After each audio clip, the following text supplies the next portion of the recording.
This scam effectively wants you to call the number back, so they will call you for literally a second and hang up. They then want you to call them back, and the reason for this is that the call will then be at a premium rate. So it may be £5 for the first minute. So when you phone the scammers back, it will cost you money. They will obviously make money in return. They're not actually there to scam you in and out of your personal details or anything like that, purely and simply to get you to call them back so you believe that obviously you've had a missed call. The issue obviously recently is that we are having Spanish numbers, and we obviously have family and friends that live in Spain, so people are falling foul unfortunately of this.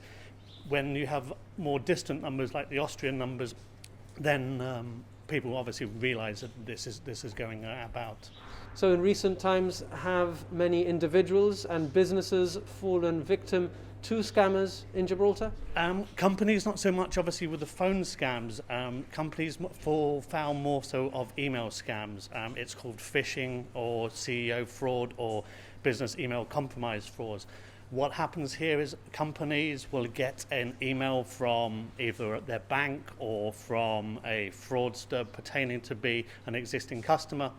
They may say that we've changed our bank account and you need to pay your outstanding invoices to this new account. Unfortunately, a lot of the companies now, because of the way we are, they rush into it, they will send the money straight away.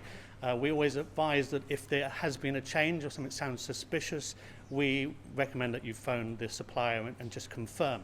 There's also with CEO fraud a lot of issues whereby an employee of the company will then say, we'll get an email from their boss supposedly, which is actually the fraudster, saying I'm on a business trip, you need to send X amount of thousands of pounds to me to do this business deal or whatever, and then unfortunately the representative in the accounts department or wherever would send that money. Again, we ask, think about it before you send the funds.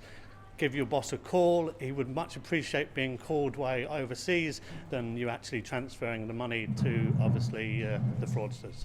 And in either of those cases, is there any recourse for you once it's happened? The calling of the scam phone numbers, obviously there's not really much we can do. We tried to deal with the local telecoms provider to block these numbers if they become frequently.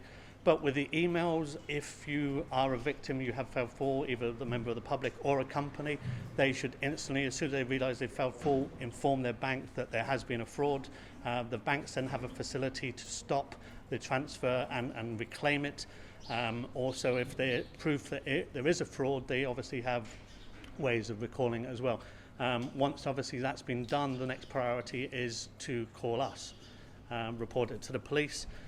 Speed is obviously of the essence with these things. We all require everything to be done in seconds. So as a result of this, the money can move very, very quickly, and our job is a lot harder when it moves from jurisdiction to jurisdiction. So are these attempts at fraud and scams generally on the increase? More so recently with obviously the current trend of online shopping, and obviously unfortunately with the global pandemic these days, people aren't going to the retail shops, so they are buying online. We have unfortunately seen an increase.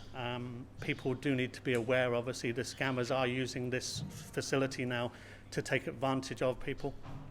We just recommend that people do their research. They check that the website is a bona fide website, it's a legitimate company, it's coming from a good source. Again, if someone wants to sell you a product, if you're buying something from overseas, give them a call. Ask them about the product. If they're wanting to sell it to you, they're going to be happy to discuss the product with you. So again, think about it, check, do your research, look on the website, make sure it's a bona fide website, and then obviously if you're happy to make the purchase, then do so. But don't fall foul of obviously the fraudsters as well.